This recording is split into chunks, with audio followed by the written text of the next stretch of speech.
I'm not going to do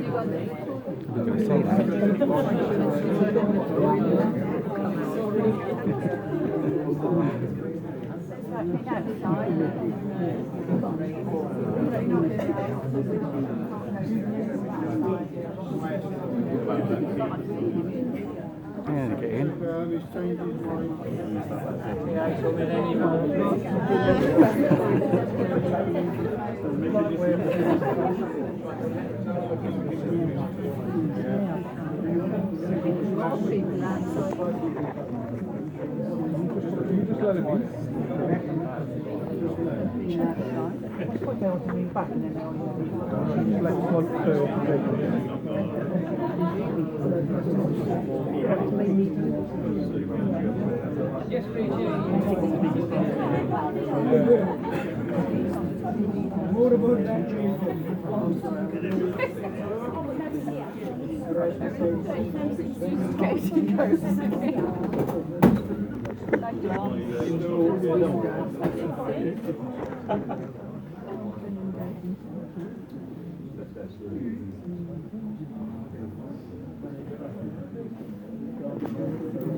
Yeah, all right, I'm moving.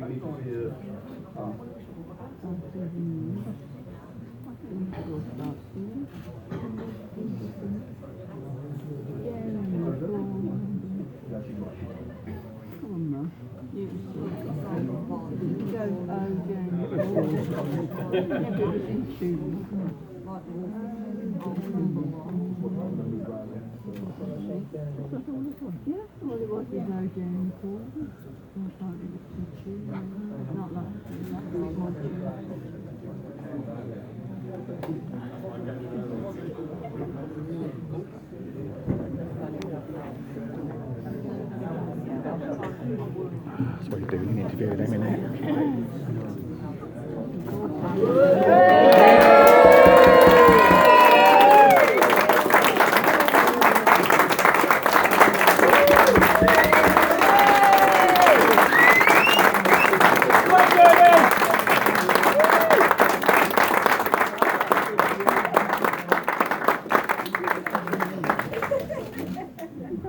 Good afternoon, everybody. I I'd like to say thank you so much. It's quite wonderful to see so many of you here to welcome the next Prime Minister of this country.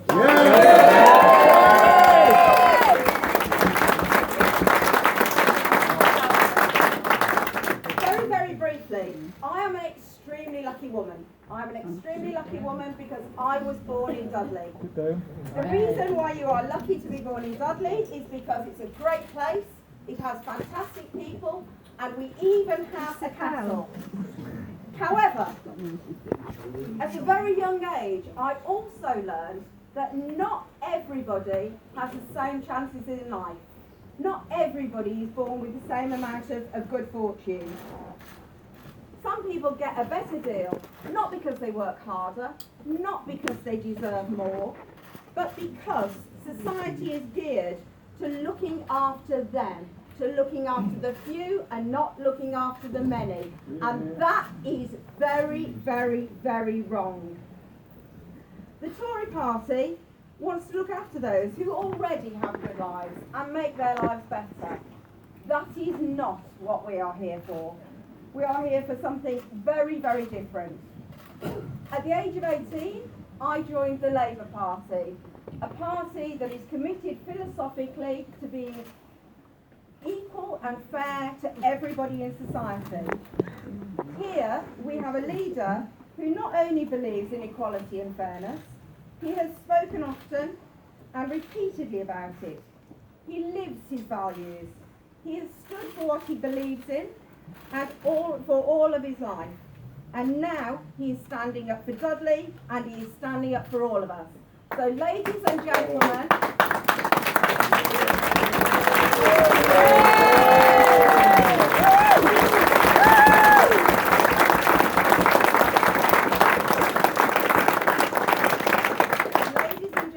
it gives me the greatest possible pleasure to welcome the next Prime Minister, Mr. Jeremy Corbyn. Thank you.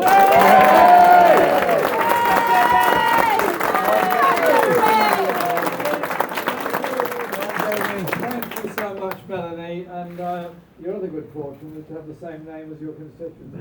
Absolutely. Did your parents plan this from the very beginning? My father will tell you he did. You should be very proud. Can I say I'm sorry to kept you all waiting so long, and I want also to welcome our neighbouring candidate for Dudley South, Lucy, who's here as well today. Can you give her a warm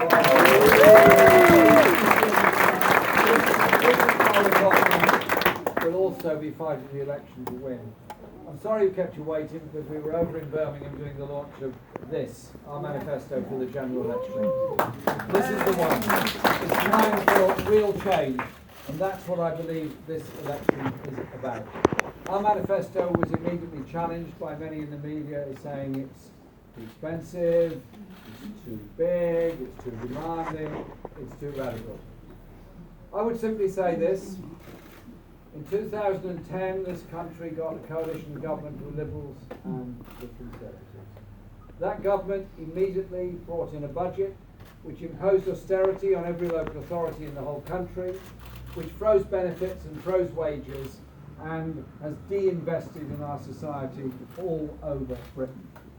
Left families in debt, left young people without the sense of opportunity and hope that they should have for the future.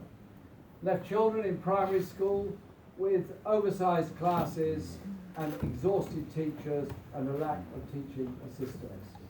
Left secondary school teachers stressed out beyond belief of trying to keep up with the demands of endless bureaucracy when they ought to be teaching the students that are in front of them.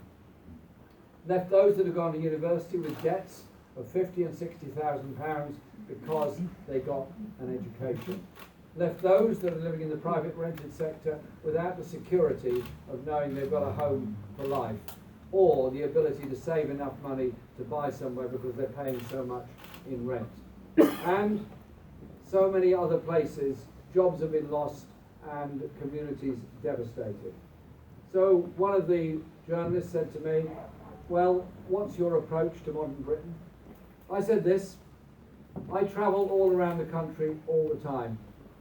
Proud places that once had centres of manufacturing industry where there was security of jobs and a security of a sense of community, where there once was steel or coal mines or big manufacturing plants. So many of those have been converted now into warehouse accommodation for internet companies or whatever else. Warehouse jobs, badly paid and not very well protected.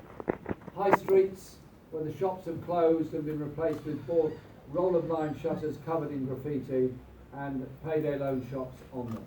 It's not the case everywhere, but in so many parts of Britain, that sense of community has been destroyed by the way in which the public realm has been moved back. Swimming pools closed, libraries sold, youth centres boarded up. All of these things, that is the product of 10 years of austerity, always hitting hardest on the poorest within our society. At the same time, the same government has said the way to boost our economy is to give tax relief to the wealthiest, tax relief to the biggest corporations, and somehow or other that will result in economic development. I've always struggled with this idea that if you're very rich, you need an incentive in order to provide for the rest of the community. But if you're very poor, you need to be threatened with punishment if you don't do what you're told to do. Hence, we've looked also at the levels of poverty within Britain and the way in which universal credit has contributed to them. And it should come as a shock to all of us when the United Nations itself sends a rapporteur to Britain to look at poverty in modern Britain. And the rapporteur reported, after visiting food banks around the country, visiting those that were up against it around the country, and his conclusion was that Britain, after the Second World War, developed an advanced welfare state that was designed to eliminate poverty and prevent people falling into destitution. And he complimented the country on that and said, however, that once proud ethos has now been replaced by a cold and uncaring ethos. And that's exactly what has happened, and they're so right in doing that. So this election is about a lot of things, and I'll come on to some of the other things it's about in a minute. But it is, in my view, about how we approach the population as a whole, how we ensure that we do not pass by on the other side to extreme poverty, homelessness, or mental health stress that so many people go through. You don't achieve that just by warm words, you achieve that by investment and by public spending to get over those issues. But it's also, yes, about Brexit. I fully understand places around the country that voted leave in overwhelming numbers, out of anger, out of frustration, out of a lot of things. But there were still people who were up against it. I also recognise those that voted Remain, who also felt up against it, with universal credit and so much else. And so much of this debate has actually divided people, families and communities. My whole job as leader of our party is to try and unite our party. My whole job has been to listen to people a great deal. And ever since the referendum of 2016, I've been travelling all around the country. I've been very long sessions of listening to people of all their issues and their concerns. And we did everything we could to prevent Boris Johnson taking this country out of the EU into a no-deal Brexit, which I believe would have done enormous damage to trade for this country, to the sales of goods from this country, and to our public services. I was accused of scaremongering when I said he was trying to do a sweetheart deal with Donald Trump and the USA over at the future of our services. And then when we asked, or as others did rather, asked for freedom of information Act documents about trade talks with the USA, we got the first 6 back. The first 6 back were a list of 6 meetings and who was at those meetings. The rest of it was all crossed out, redacted. We were not allowed to know what was being discussed. But helpfully, the United States did publish a document of the initial trade talks between Britain and the United States, authorised by Theresa May and then by Boris Johnson. Those talks made it very clear any agreement with Britain in the future must give US pharmaceutical and health companies access to what they generously call the health market in Britain. So when I'm accused of scaremongering, about the future of our NHS and the deals that are being done with Big Pharma in the USA and healthcare companies, I don't think I'm scaremongering at all. I think I'm sounding a perfectly sensible and reasonable warning. When Donald Trump himself says that medicines around the world are too cheap and the prices should rise, that is a way they would like to get rid of NICE, our centre of excellence and one that does a lot of negotiations about importing medicines into this country. And so I tell you this, whatever the outcome of anything in the future, a Labour government will never, ever undermine or sell off our national health service.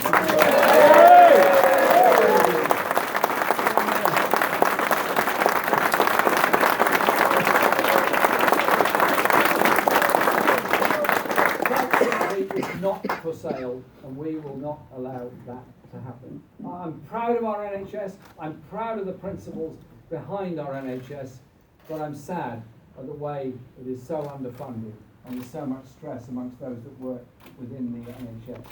40,000 odd nurse vacancies, 7,000 doctor vacancies, and so on, all through the NHS, and that's where the problems lie. And so it does need money, it does need resources, it does need investment. And when Boris Johnson grandly got up in Parliament and said there's going to be 40 new hospitals, I was slightly surprised. He'd only been Prime Minister 12 hours and he's coming out with this. And I rather rudely asked him where they were, which ones were coming up, and he said he wasn't able to give me the detail at this moment. So we drilled into this question a little and found that the 40 were later told 20. There's a small difference between 40 and 20. We were then told it wasn't 20, it was 6. We were then told it wasn't 6 new hospitals, it was seed funding for the refurbishment of 6 hospitals. So you go from 40 to 20 to 6 to seed funding for some indeterminate thing at some indeterminate point in the future. And we're expected to believe this nonsense. We're expected to take this seriously. And the spending announcements they've announced since July don't even match up to the cuts the same government has made since 2010. Don't be conned by what these people are offering. They are desperate. That's why they're making these statements they do at the present time. So the issue of Brexit is obviously a huge one. Our party has discussed it and debated it. Our unions have done so. All of our communities have done so. And quite simply, the position we put forward is this. We take office, hopefully, on December the 13th. We win the election. Within 3 months, we'll negotiate with the European Union a credible deal on leaving the EU that does protect manufacturing industry and service industry trade with the European Union. Half of all our trade is with the EU. And does protect the rights at work, consumer rights, environmental protections that we have, and crucially, through a trade agreement, protects the Good Friday Agreement. And within 6 months, during that time we'll legislate to achieve it, there will be a public vote of the people of this country to decide between a sensible deal on leaving, but leaving the European Union, or full remain within the European Union. My job as Prime Minister would be to implement the result of that referendum. And that will close the issue down.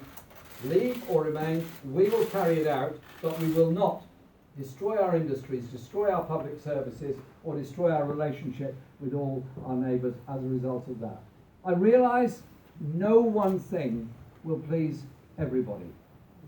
But if you voted leave and you're living in a poor place in a difficult situation, or you voted remain and you're living in a poor place in a difficult situation, we've got to come together and not put one against the other. And that is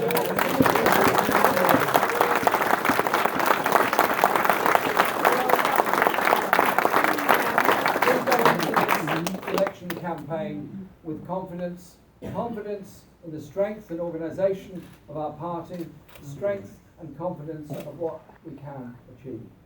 Because austerity is cruel at the extremes. It's cruel on those that desperately need somewhere to live and end up rough sleeping. It's cruel on those waspy women and others that have been denied justice within our society. But it also impacts in lots of other ways. You must all know people in middle age or slightly older who thought their lives were fairly settled, they were in reasonable work, they got a house, and life was not exactly luxurious, but at least was fairly comfortable. They now discover that because of the effects of the cuts in the principle of central government funding and transferring the costs of public services onto the individual, that their children need money to get through university. So they're paying for them. Student fees, £9,000 a year, plus living costs. They either get a loan or they go to the bank of mum and dad if the bank of mum and dad has got enough money to support them. They also find that the social care system doesn't work for older people who desperately need that social care. What happens there? The family goes into debt in order to try and provide for the children to go through uni or college, whatever they're doing, and at the same time to make up for the insufficiency of social care for those that desperately need it older life. And so they end up either paying a lot of money, or very often, it's always the women who have to give up their jobs, their lives and their careers in order to fill in for the lack of social care within our society. And so what we offer in our manifesto is proper investment in the future. Proper investment in our health service, proper investment in our social care system, and realise the stresses that people have through being forced onto universal credit in the benefit system, which puts them into debt and in many cases puts them out of their home because of the debt they've got into in order to try and wait for the 5-week wait before they go on. So I went to Chingford and Woodford Green, the constituency of somebody called Ian Duncan Smith, who's the one who introduced universal credit and told us what a good thing it was, and decided to make our announcement there that under Labour, universal credit will be abolished and be replaced.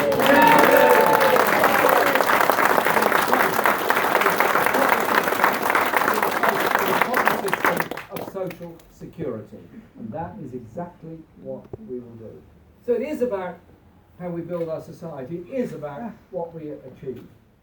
And for those in school and college, they know what I'm talking about. When they say it, they see their schools, oversized classes, they see overstressed teachers, they see all the problems of our education system, and they see this ludicrous degree of league table competition between schools the whole time. Now, league tables are wonderful things. I mean, I'm an Arsenal supporter. Let's take Villa as an example.